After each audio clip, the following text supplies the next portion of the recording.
सौभाग्यशाली हैं हम, क्योंकि उस महामानव द्वारा 24 सितंबर 1924 को जब समता सैनिक दल की नींव रखी गई और आज उसी महामानव द्वारा निर्मित इस समता सैनिक दल में हमें इस कार्यक्रम में शामिल होने का मौका मिला, अपने आप को बहुत गौरवान्वित महसूस कर रहे हैं। समता सैनिक दल जैसे कि नाम से ही वाकिफ होना चाहिए, सबके लिए समानता का उद्देश्य है और इसका जो हम शताब्दी वर्ष बना रहे हैं, आज 101 दिन 101 वर्ष हो चुके हैं, उसके उपलक्ष्य में आज हम यहां ये जो बहुत प्राचीन हमारे स्थल है अंबेडकर भवन में इकट्ठा हुए हैं। इस कार्यक्रम के जो आयोजक हैं उन सबको बहुत बहुत धन्यवाद, साधुवाद, और भारत देश के कोने कोने से आए हुए समता सैनिक दल के जो सैनिक हैं हमारे, जिनमें प्रदेश अध्यक्ष शामिल हैं, उन सबका बहुत बहुत धन्यवाद। हमें जैसे पता चला है कि बहुत ही त्रासदी से गुजरा है पंजाब हमारा राज्य, वहां से भी हमारा जो जत्था आया है, इनके चरणों में हम नतमस्तक हैं। आदरणीय साथियों, जैसा कि हम सब लोग जानते हैं, 14 अप्रैल 1891 को हमारे देश में एक ऐसे प्रतिभाशाली, जिन्हें बाद में हमने महामानव कहा, जिन्हें देश का सर्वोच्च पद भारत रत्न से सम्मानित किया गया, जिन्हें ज्ञान के प्रतीक से जाना गया, ऐसे हमारे बाबा साहब अम्बेडकर जी। मुझे याद है वो दिन जब मैं 12वीं क्लास में पढ़ता था, तो अपने घर से जाने के लिए कोड़े पुल से बस बदलनी पड़ती थी, डीएवी स्कूल से। वहां लाइब्रेरी में बाबा साहब की किताब मिली, जैसे पढ़ना शुरू किया तो उसमें इतना मजा आया।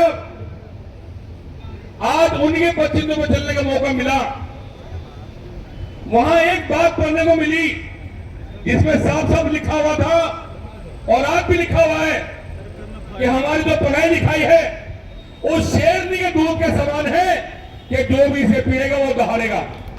इस बात का बहुत असर हुआ।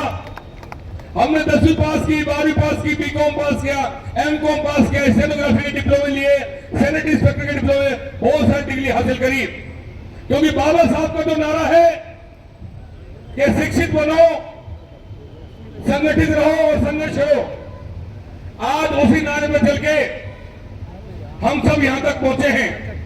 अभी आपने सुना कि मैं संजय गहलोत वर्तमान में दिल्ली सफाई कर्मचारी आयोग का चेयरमैन हूं, लेकिन वहां पहुंचने में कम से कम 30 साल का सफर तय करना पड़ा।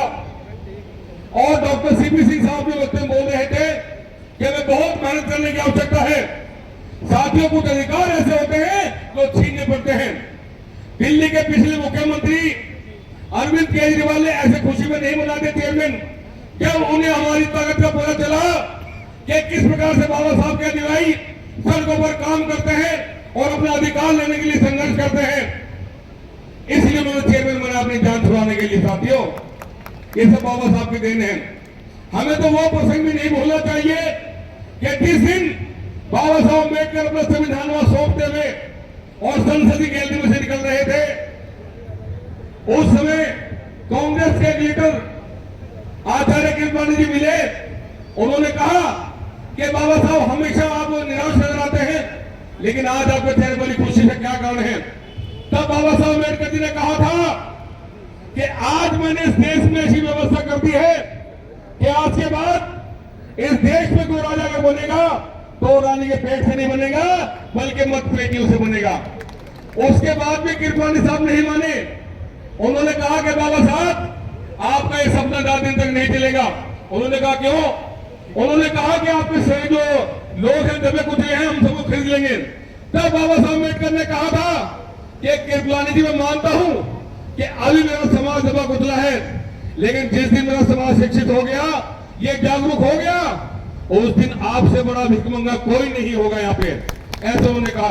तो साथियों, आज बड़ी खुशी की बात है कि हमारे बीच में हमें देखने का सुनने का मौका मिला कि भारत देश के चीफ जस्टिस बालकृष्ण जी भी गए हमारे साथ से, और मध्य प्रदेश के चीफ जस्टिस सुरेश जी बैठे हुए हमारे बीच में।